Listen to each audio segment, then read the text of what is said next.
You abandoned me at the age of 5 because I was crippled. Now you want me to save your dying son. How can't you recognize me, Mom? How can a disgraced and a cursed child save your dying son?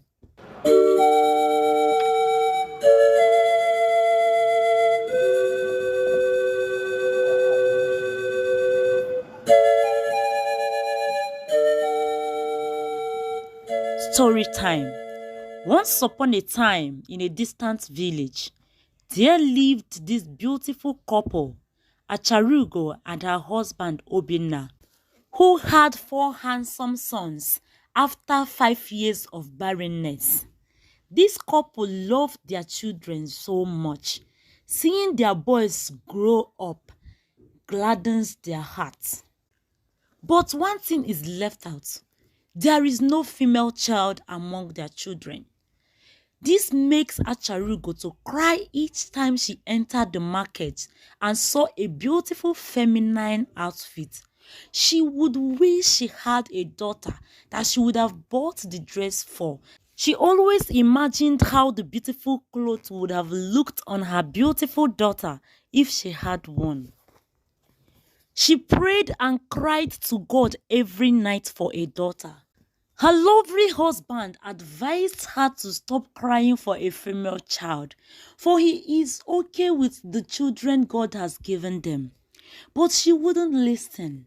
All she wanted was a female child that she can carry around just like every other woman. Like God answered her prayer.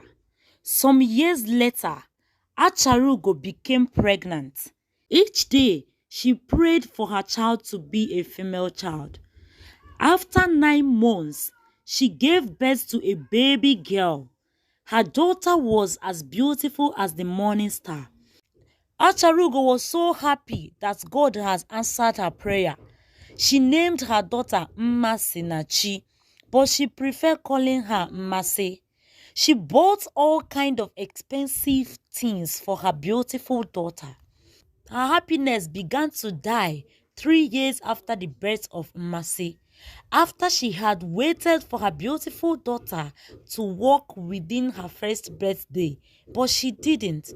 She hoped Mmase would walk within 2 years, but still she didn't. She waited for 3 years, yet Mmase did not walk.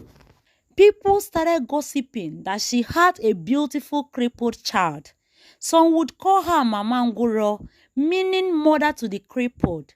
Some would call their family the crippled family.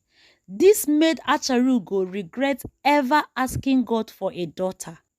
She stopped feeding and taking care of Mmase, hoping she would die, but she still lived. Her siblings were sad and hid from people because they called them the crippled family. Her father always received insults each time they had kinsmen meeting. He blamed it on his wife, who was never content with what God gave her. He said, if not for your quest to have a daughter, we wouldn't have had a crippled child. Now, see the embarrassment you brought on us. One day, the family made plans to leave their village for a distant land where no one knows them, since the village is no longer a home for them. After 5 years, one night, while Mmase was asleep, her family packed all their belongings and left. When she woke up from sleep, she crawled to her mommy's room to greet her, but everywhere was empty. She called, but no one answered. She cried, yet no response. Then she realized her family have abandoned her. She stayed for days in the house, hoping her mother would return, but no one checked on her. One thing she and her family never knew of was the gift she had. Mmase, in agony, started singing. For the first time since her family abandoned her, somebody came to their house.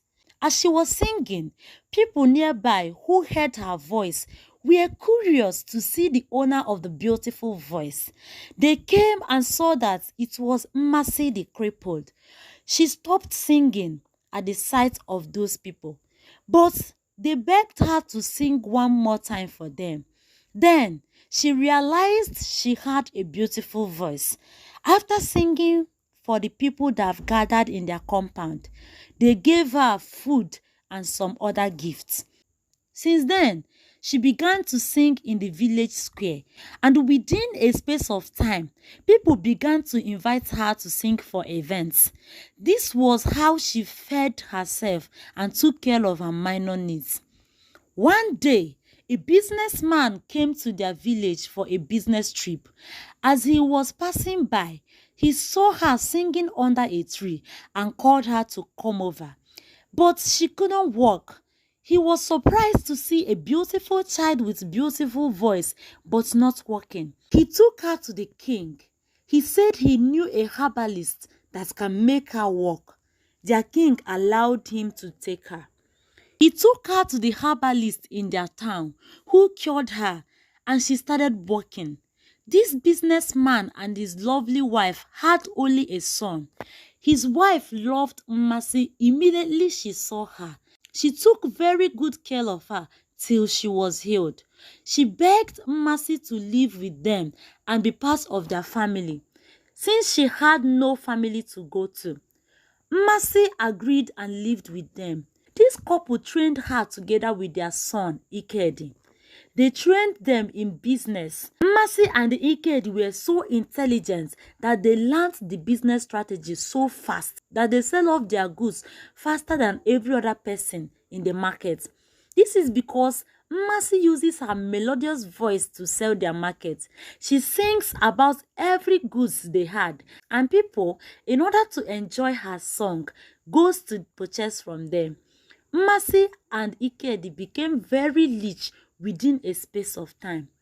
In the market, there was these two boys that comes to listen to her voice, but because they don't have money to buy, they stay at a distance listening. One day, Mercy sought them and asked them to come and stay with them. She told them to always feel free to stay with them, whether they are buying or not. These two boys became friends with Mercy and Ikedi, and they always go to their shop to help them. After some while, she stopped seeing them. She wondered why they stopped coming. Some days later, a woman who seemed helpless came to their shop crying. She begged Mercy to help them. She said her sons are very ill and were in the herbalist place. The problem is that they don't have money to purchase all that is required for their treatment. Watching this woman speak, Mercy developed goosebumps. She recognized the woman and her voice. She asked her to come back later. Mercy cried all night, remembering her family journey. She refused to speak to Ikedi, even when he begged her to talk to him. The next day, she gave the woman the money she requested for. After some days, the woman came back to their house to thank Mercy and Ikedi for helping them. When she arrived, Mercy asked her to leave their compound and never return. Surprised as the woman was, she asked what she did wrong, but Mercy said nothing. Then, Ikedi asked the woman if she didn't remember who the young lady really was. She said she doesn't. Mercy shouted angrily, "You abandoned me when I was 5 because I was crippled. I was a disgrace to you and your son. Why can't you remember me, Mom?" She said this in tears. Immediately, her mother burst into tears, begging her for forgiveness. She regretted ever leaving her daughter in the village. But Mercy said nothing. She insisted that the woman leave their compound and never return. Acharugo went home that day, crying non-stopping. She explained to her husband that the rich young lady and her brother they knew was the same crippled daughter they abandoned to die in their hometown. The family regretted their actions and kept on sending apologies to Mercy, of which she ignored all. But her foster parents later convinced her to forgive them, which she did but refused to live with them. Ikedi and Mmasi later got married and lived happily. They also helped her brothers start up business which they used to take care of their homes too.